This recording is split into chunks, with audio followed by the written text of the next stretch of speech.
Hey everybody, welcome back to The Way of Ramen. Today, as you probably guessed, we're going to be making some noodles. Now usually what I do when I make videos for this channel is I make a batch of noodles, freeze them, and then I just use them as I go. But because of that, I don't get to experiment with noodles as much as I should. So today I thought, why don't I just film whatever I'm trying out today, experimenting with noodle making, and see how it goes.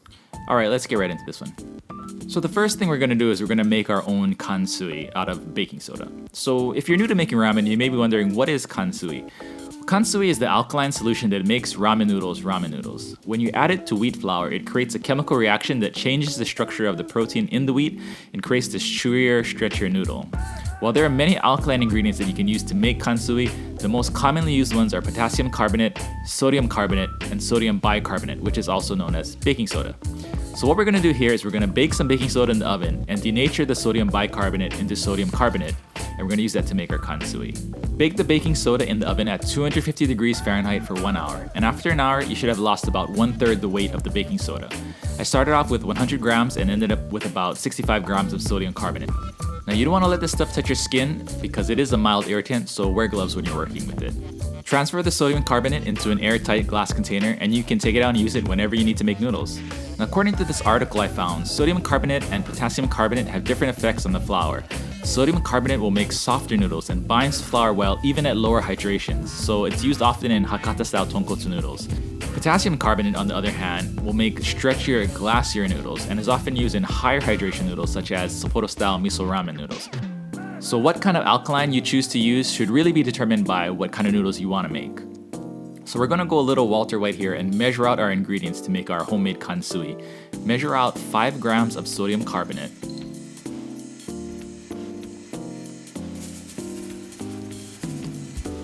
4 grams of kosher salt.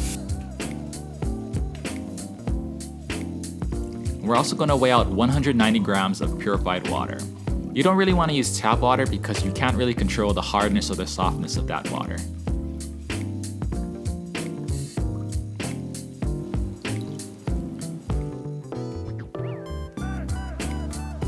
Add your sodium carbonate and salt to the water and mix it all together. Now this is my first time using sodium carbonate in this powdered form, and it seized up right away and turned into these hard rock-like things. I thought I did something wrong, but if you keep mixing it and give it enough time, they'll eventually dissolve and you'll have your Kansui solution. So don't freak out like I did, it's fine. For the dough, I'm using 400 grams of bread flour and 100 grams of whole wheat flour for 500 grams of flour total, sifted into a mixing bowl. With 190 grams of water to 500 grams of flour, our dough has a hydration percentage of 38%.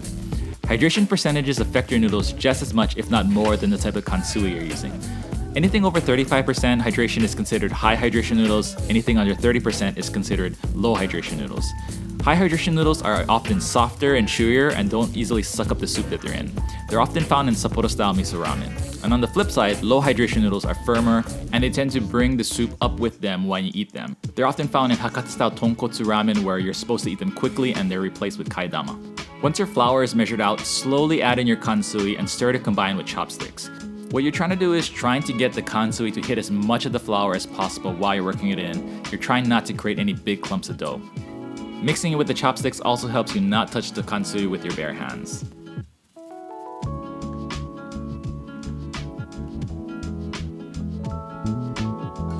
Once all the Kansui has been added to the flour, use your hands to roll the dough between your fingers to really try to work in the Kansui as much as possible. If there's any big clumps of dough, break them apart and roll them with drier flour and do your best to evenly distribute the Kansui.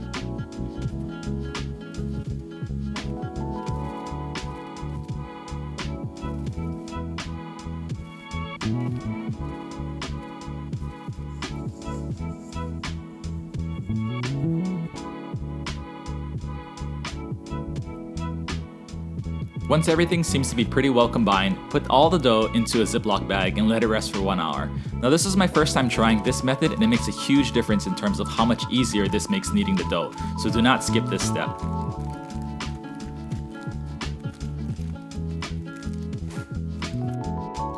After 1 hour, put the Ziploc bag into another bag and step on it to knead it all together. Of course you can knead it with your hands, but this is much faster and easier.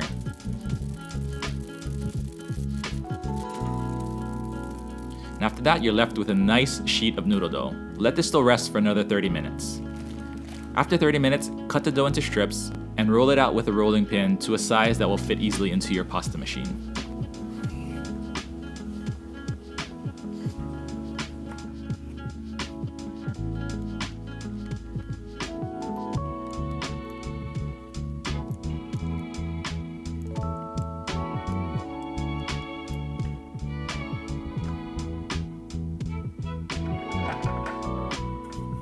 With your pasta machine, flatten out your dough to the thickness that you want. Now take into account that when you cook the noodles, they'll take on a little bit of the water and plump up.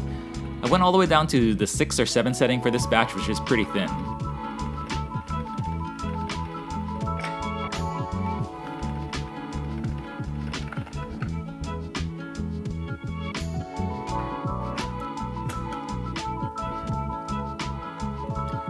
Once you've reached your desired thickness, put on the noodle cutter attachment and cut the dough into noodles. Now if you live in a high humidity area like me, you're going to want to put the noodles into an open Ziploc bag and into the freezer for a few hours to suck out any extra moisture from them. Then let the noodles rest in the fridge for at least 1 day before using.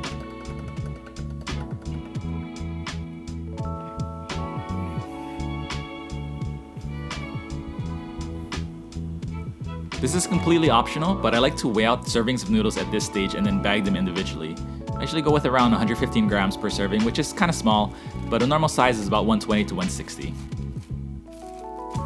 After at least a day of rest in the fridge, you can cook the noodles for just 1 minute and strain them well.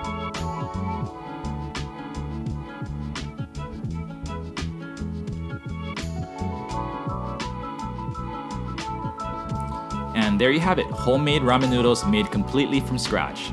Now there's still a bunch of things I want to try out when it comes to making noodles, and I know I have a lot to learn, so if you've made homemade noodles before, please share in the comments any kind of tips that you have that could help me out. Thank you so much for watching, I really do appreciate all the love and support, and I'll see you guys all in the next video.